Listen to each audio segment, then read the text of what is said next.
Soy María Esperanza Casulla. Soy Andrés Malamud y esto es Ágora, un podcast de conversación política de El Diario AR. Buen día, Andrés. Hola, Mec. ¿Cómo estás? Muy bien. Se me ocurría que hoy podíamos hablar de una situación que me parece que es bastante novedosa en la política argentina. El rol presente y futuro de las dos figuras que estructuraron y de alguna manera aún ahora estructuran la política nacional en los últimos años, prácticamente una década o más, que son Cristina Fernández de Kirchner y Mauricio Macri. Me parece bien, pero la novedad es decir que es la persistencia de los expresidentes o de dos al mismo tiempo. Claro, exactamente. Creo que primero, la verdad es que estoy pensando cuándo hubo esta situación de dos expresidentes que siguieran con un rol de importancia. Al mismo tiempo, me parece que una cosa que está quedando clara y que también es novedosa es que en relación a ambas figuras, como dijo Cristina Fernández de Kirchner en 2019, con ellos solos, sin ellos no se puede, pero con ellos solos no alcanza, ¿no? Así es. Pero lo interesante justamente es que sean los dos, porque, por ejemplo, Alfonsín mantuvo su influencia durante un tiempo bastante largo después de ser presidente. El Pacto de Olivos se debe a un presidente y a un expresidente. Ahora son dos ex, ¿verdad? Es eso lo que llama la atención, aunque una sea vice. Claro, llama la atención esto, el hecho de que estén en paralelo los dos. También yo estaba pensando, bueno, ¿cuándo sucedió esto? Uno puede pensar en después del 2001, año 2002, 2003.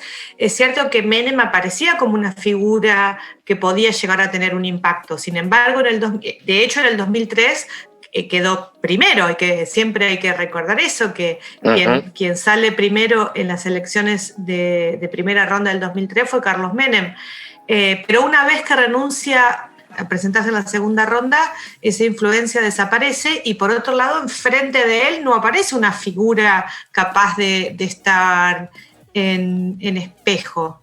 Entonces la pregunta, me parece a mí, es cómo se verá, cómo se transitará o cómo se dará este proceso por el cual estas dos figuras que fueron y que en algún sentido aún son tan determinantes van generando un proceso de institucionalización de nuevos liderazgos. O puede ser que no lo hagan también, ¿no? Ajá. Vamos a ver. En esta confirmación de listas, Macri no estuvo. En parte no estuvo porque lo corrieron, en parte porque se corrió, pero quizás sirvió la excusa de que no pudo volver. Estaba varado en Europa. Y de hecho las listas son encabezadas por moderados larretistas, por lo menos en las dos Buenos Aires. Algunos se preguntan si no será la transición finalmente consumada. Y a mí me parece que depende del resultado electoral. Si le va bien a los candidatos de Larreta, habrá nuevo líder. Con líder vivo, habrá uno nuevo, que lo sustituye sin esperar por su desaparición biológica. Basta con que desaparezca geográficamente. Ahora, si a Larreta le va mal, no sé si Macri no vuelve. Y en el frente de todos, ¿cómo la ves? En el frente de todos yo creo que está un poco más clara la situación por dos razones. Primero porque me parece está un poco más clara y no está un poco más clara al mismo tiempo, como siempre sucede con el peronismo, me da la sensación. Por un lado creo que el peronismo tiene una ventaja, que es que ya ha pasado por varios liderazgos seriales, ¿no? Digamos, el peronismo es una fuerza política que suele tener esta estructura de que es bastante verticalizada cuando tiene un o una líder, pero esos líderes ya ha habido varias sucesiones, digo, Perón, Menem, los Kirchner, etcétera, etcétera, y me parece que Cristina Fernández de Kirchner dio señales de que sabe que ella no puede seguir siendo la única figura relevante del peronismo. Digo, la señal más abierta fue haber elegido ser vicepresidenta y no presidenta. Dicho esto, hoy el peronismo tiene una especie de estructura coalicional o bifronte, que también es una novedad.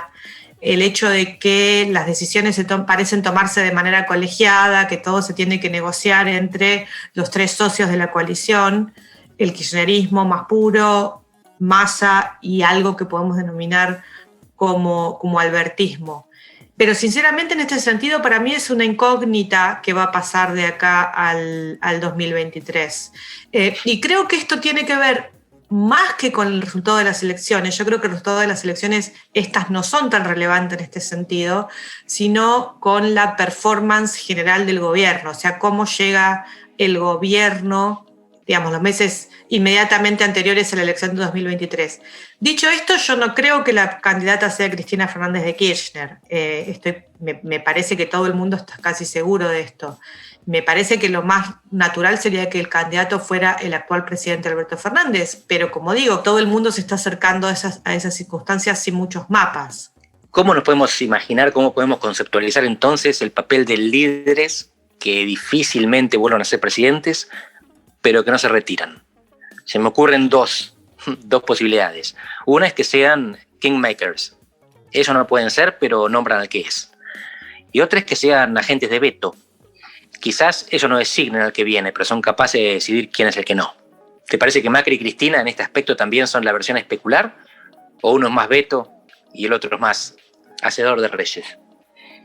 Bueno, Cristina fue claramente hacedor de kingmaker, hacedor de reyes en 2019.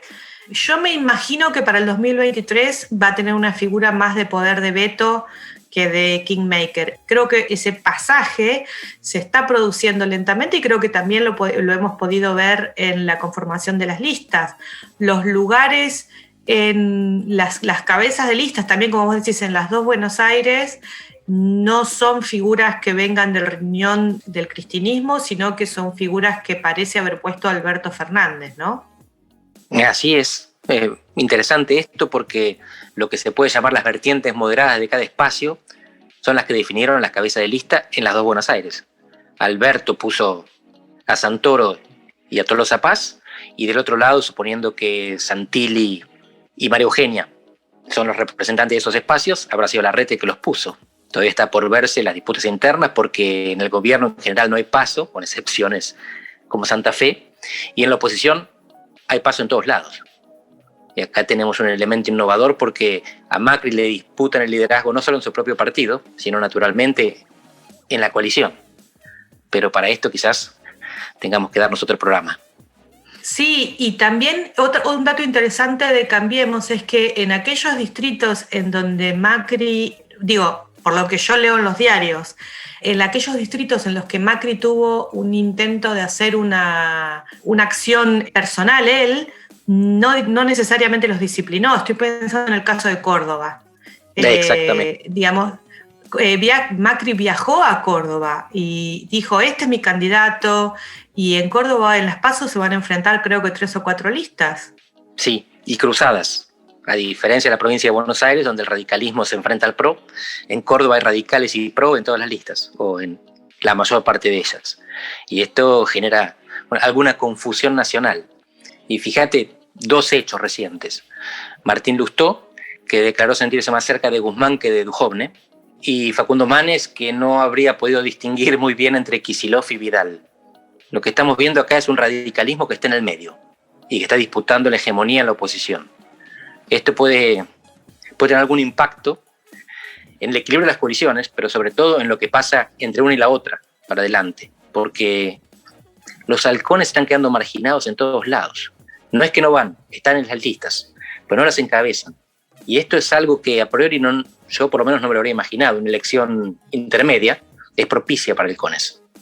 Uno se modera en la presidencial porque ahí tiene que competir por el centro y hay 2 candidatos que pueden ganar y los demás la gente vota útil. Pero acá, ¿qué es lo que está pasando? ¿Es la moderación de la pandemia? ¿Es Biden ganándole a Trump? ¿Es Bolsonaro perdiendo votos contra Lula? En Argentina estamos viendo también una carrera hacia el centro. Bueno, eso puede ser un tema para el próximo post, porque también lo que estamos viendo es que, yo estuve mirando algunas cifras de esto, es que los bloques de votos son bastante estables, identitariamente. O sea, no parece haber, digamos, esta famosa estructura de 30-30 y la disputa es por el centro, ¿no? O sea, cada coalición tiene una base consolidada del 30, 25, 35 de votantes más convencidos, más identitarios, y en definitiva las elecciones se siguen ganando, disputando ese 20 o 30% que está ahí más informadamente por el centro, me parece. Totalmente de acuerdo. Fíjate que 2015 se definió por 3% de diferencia. y 2019 por 8. Así que 20 es mucho.